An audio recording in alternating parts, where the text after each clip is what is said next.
Hello friends, म हुँ सरोज प्रासारनी। स्वागत छ तपाईँलाई मेरो यस युट्युब च्यानल जरङ्गी कान्छीमा। साथीहरू, आज मैले एउटा विकासमूलक कार्य लिएर आएको छु होइन। यो चाहिँ बारपाक सुनचोर गाउँपालिका वार्ड नम्बर 8 र भीमथुम गाउँपालिका वार्ड नम्बर 1 जोड्ने तालखोला स्थितमा बनिरहेको मोटरबाटो पुल हो, जसको काम चाहिँ हामी देख्न सक्छौँ तीव्र रूपमा अघि बढिरहेको छ। हामी देख्न सक्छौँ यहाँनिर मसला भन्ने काम भइरहेको छ।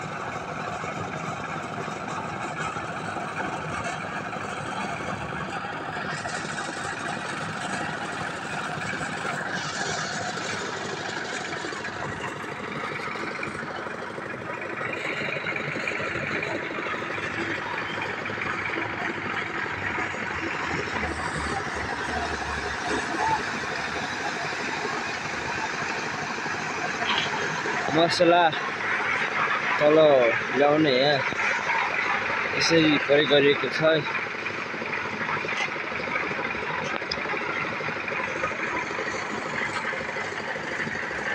यो माथिल्लो भेगबाट आएको बाटो यसरी हुँदै पहिला तर्नुपर्ने अवस्था थियो, यसरी गएको थियो बाटो हामी देख्न सक्छौँ। अब भन्ने यो समस्या हट्नेछ।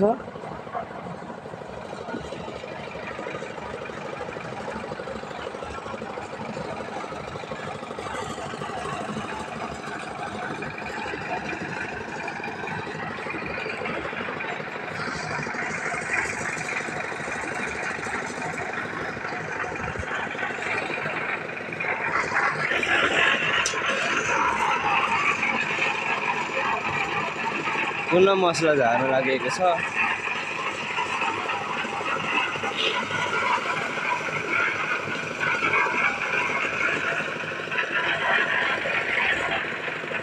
हामी देख्न सक्छौँ